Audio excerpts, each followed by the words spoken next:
ของศรัทธาทันทีเนาะอันนี้ก็หันหน้าหันตาหันตัวหันตีนกันได้แล้วก็ยังสามารถพิมพ์ข้อความทักทายพระอาจารย์ได้เหมือนกันอันนี้ในส่วนของ Facebook Live ในส่วนของสถานีวิทยุ106.5 เมกะเฮิรตซ์ของวิทยาลัยสงฆ์นครลำปางนั่นอันนี้สถาฟังจากวิทยุเนาะคลื่นระบบFM นะ FM คลื่น106.5 ก็สามารถที่จะเปิดฟังกันโดยตลอดปักกันทุกวันตั้งแต่20:00 นถึง22:00 นยกเว้นว่าวันไหนที่พระอาจารย์ติดการติดงานอันก็ว่ากันไปแหมอย่างหนึ่งนะสถานนะเอาเป็นยกเว้นเนี่ยติดหันติดนี่ก็เว้นกันไปเป็นอันเป็นเตือเป็นวันเป็นช่วงพระเจ้าอันช่วงไหนดีอันเขามีงานหมายถึงว่าช่วงที่ออกรายการนี่นะถ้าบ่มีก็สามารถที่จะมาพบกันได้ในรายการสดลักษณะแบบนี้เนาะปะกันทุกวันสถาจะไปลืมนะมีอะไรอย่างที่จะถามจะไทยโดยเฉพาะในเรื่องของพระพุทธศาสนาในเรื่ององค์สมเด็จพระสัมมาสัมพุทธเจ้าในเรื่องพระธรรมคำสอนในเรื่องของพระอริยสงฆ์เจ้านะตอบได้ก็ตอบบ่ได้ก็ไปหาข้อมูลมามาจามารวมสนทนากับสถาเพื่อที่จะเนี่ยให้เราทั้งหลายนั่นเนี่ยได้มีความเข้าใจในสาระธรรมแก่นธรรมของพระพุทธศาสนาโดยพอเราฟังแล้วเราเข้าใจแล้วน้อมนำมาประพฤติปฏิบัติในชีวิตประจำวันของตัวเองได้อย่างมีความสุข เนี่ยสถานหลายคนนะอันนี้ว่าแล้วว่าแฮมมนสถานเนาะมันพอได้ฟังรายการแล้วได้ฟังธรรมะแล้วมีความคิดเปลี่ยนไปนะความทุกข์ที่มันฝังอยู่ในใจมาเมินนะมโหติไปมโหติมาก็จิตใจเศร้าหมองขุ่นมัวเครียดนะนิ้วคิ้วขมวดตลอดแต่พอฟังรายการธรรมะแล้วเข้าใจแล้วเนี่ยสถาบอกว่าเหมือนยกมันภูเขาออกจากอกมันโล่งเลยมันโล่งมันสบายมันบ่กึดหนักเหมือนเก่าแล้วนะมันบ่ทุกข์เหมือนเก่าแล้วมันสบายอกสบายใจพระอาจารย์ฟังก็สุขใจนะสถานะ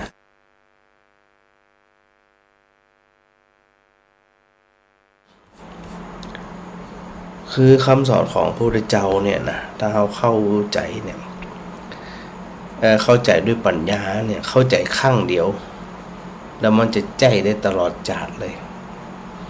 ตลอดจาดหลายจาดซ้ำเวียนว่ายตายเกิดนะถ้าเราเข้าใจนะเข้าใจด้วยสติปัญญาของเขาเนี่ยมันก็สามารถที่จะให้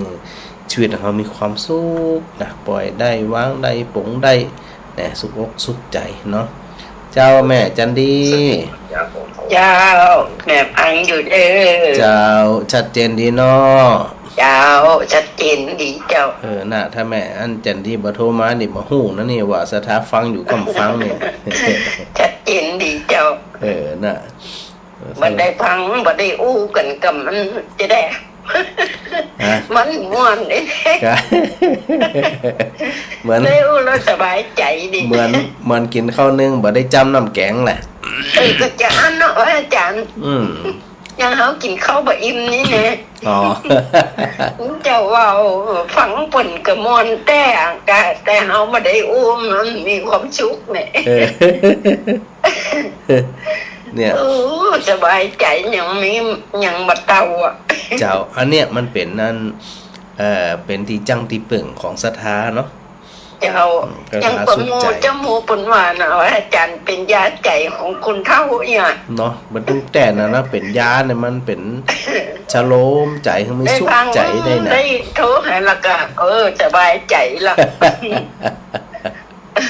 สบายใจเลยเรากินข้าวมันได้กินน้ำมันไม่มันจะเว้านั่นเนาะมันจะเว้าแหละ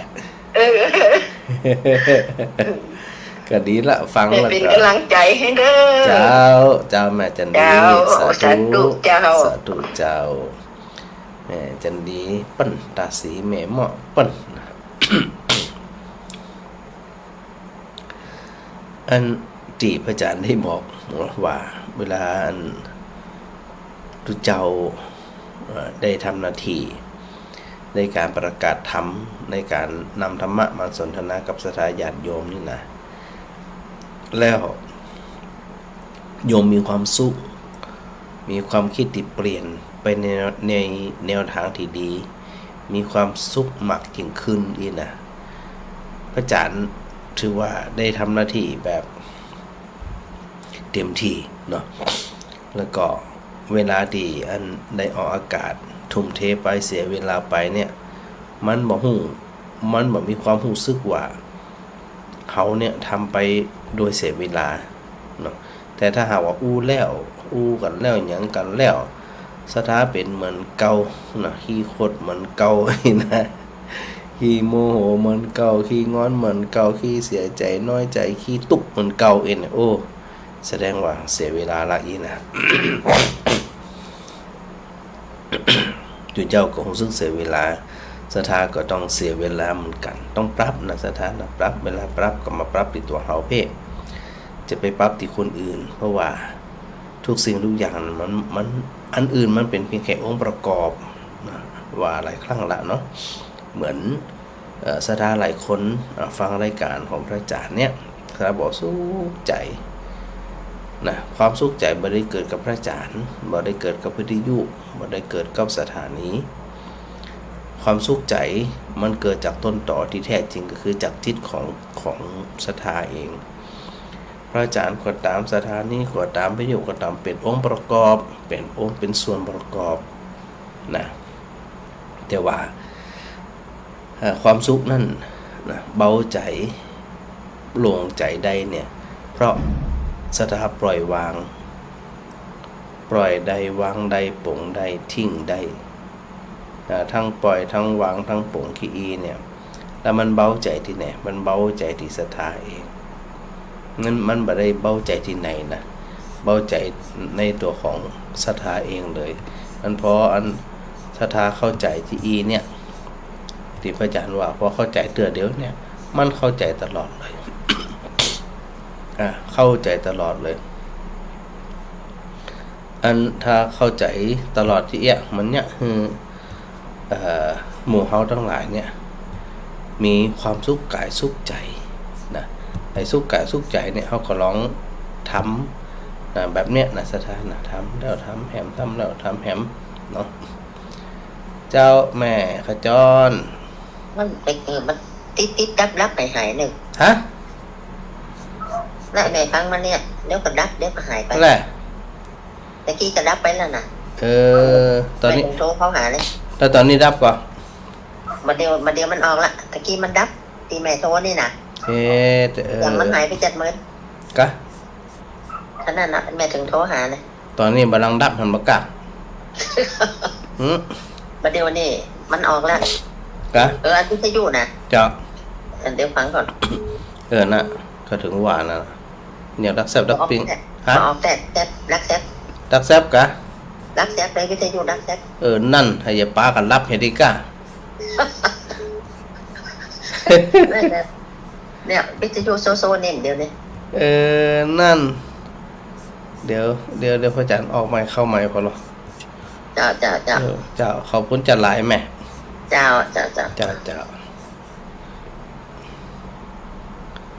าไม่น้อยเจ้าพี่ได้โยมันมองนะมันตั้งโทรฝากนี่บัลลังก์สถานีมีปัญหาเหตุการณ์เจ้าตั้งโซซาเลยพระอาจารย์กะนั่นมันยังมาเป็นตัดนี่ฮะ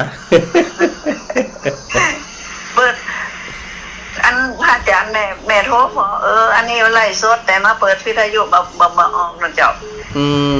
พระอาจารย์ดูละอันมันมีปัญหาอยู่ชัดๆเลย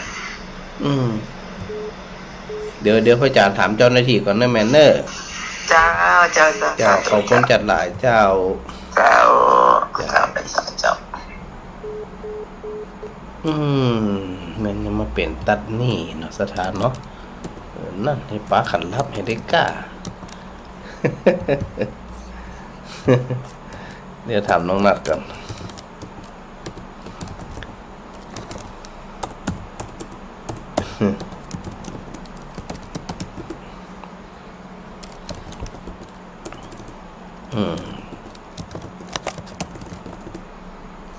เดี๋ยวถามมันไล่ถามน้องนัดเพราะว่าพระอาจารย์สังเกตว่าพอมันตัดแล้วพระอาจารย์เข้าใหม่ก็บดีขึ้นดีแล้วเหรอฮะน่าจะดีแล้วนะเอาละ เปลี่ยนไปสปะสปันเดี๋ยวเนี่ยแม่พิมพ์ดีนะยังกับนมัสการเจ้าดีละเจ้าดีละตะกี้มันดับไปแหละเจ้ามันดับไป2-3 เตียมกันนะเจ้าผมมาฟังมันนี่ว่าพิมพ์ดีนะยังดีละเจ้าดีละเจ้าดีละตะกี้ดับไปแหละเจ้ามันดับไป2-3 เตียมกันนะเจ้ามาฟังมันนี่ว่าพิมพ์ดีนะยังดีละเจ้าดีละเจ้าเจ้าสาธุแม่แม่มาไลฟ์สัตว์เจ้าว่าสัตว์เจ้าดีแล้วกะตะกี้มันเงียบไปมันได้ยินเสียงพระอาจารย์นะเจ้าเดี๋ยวนี้ดีแล้วเจ้ามันเนี่ยมันมีปัญหาแบบเดี๋ยวดีแล้วเจ้าโอเคสาธุเจ้าพระอาจารย์เจ้าไม่ต้องอันน้อยอกมองใจอย่างโยมแม่ทุกคนน่ะเนาะครั้งว่าอาจารย์จะละใจที่เจ้าเป็นกำลังใจให้ว่าอาจารย์ของคุณจันหลายเจ้าของคุณจันนักบางแต่ก็ได้โทรไปตานะเจ้าเป็นอย่างเอาสะดวกว่าเป็นกำลังใจนะพระอาจารย์นะเจ้าสาธุเจ้าตลอดเวลากุศลกุโกงนะเจ้าดีกันได้ความสุขใจเนาะดีละเพราะพระอาจารย์เจ้าแม่เคยถามว่าเวลาเขาใส่บาตรแล้วนะเจ้าโยเข้าตีเขาใส่บาตรอย่างแล้วก็ตีอันพระอาจารย์หงเนี่ยคนว่าคนเดียวคนนะเจ้าแล้วก็กับพออาจารย์แล้วยังแม่นี่จังหวะตัวนี้เป็นบาปคนนะเจ้าจะไปเป็นบาปเนี่ยว่าสำดีกะสำดีแหละเจ้าแหละสำดีกับเจ้าก็กลัวว่ามาถูกคนนี่นะเจ้าได้เป็นอย่างถูกความผิดพลาดเป็นอย่างว่าแต่ว่าเจตนาเขาถูกอ่ะแม่ก็ยังเหมือนลูกไปใส่บาตรเตียนะแม่ก็ว่าตัวพระอาจารย์หงแล้วก็พอนันทำน่ะพระอาจารย์ท่านวัดนั่นนะเจ้าแม่ก็ว่าตัวนี่มันเป็นอย่างนอกพระอาจารย์เนาะเป็นอย่างสำดีกะสำดีเลยเจ้าแหละสำดีเป็นสิ่งที่ดีคนว่ากันสักคนในตอนนั้นแม่ก็ว่าตัวแล้วแม่ก็มานั่งคุยคนเดียวจะถามพระอาจารย์คนนึงนะว่าในใจคนเดียวนะจะอย่างที่พระอาจารย์ได้บอกมันสถานอยู่เสมอนะก็ว่าความดีเป็นบุญเป็นบาปเนี่ยมันอยู่ที่จิตเนาะถ้าเขาจิตเขาดีจิตเขาเป็นกุศลมันก็เป็นบุญเนี่ยเจ้าวันนี้โยมแม่ก็เอาวันปีเอานิมนต์พระพุทธเจ้ากุศลกุโบงะลงมาไว้ลุงหลังตู้เจ้าเพื่อโยมแม่ก็ไปเจ็ดไปปัดไปนี่เพิ่นน่ะก็เป็นหยังนะว่าอาจารย์น่ะสูงมาแล้วต้องทำเด้อเจ้าถ้าบ่ทำสั่งนั้นมันซ้ำสกปรกกะเจ้า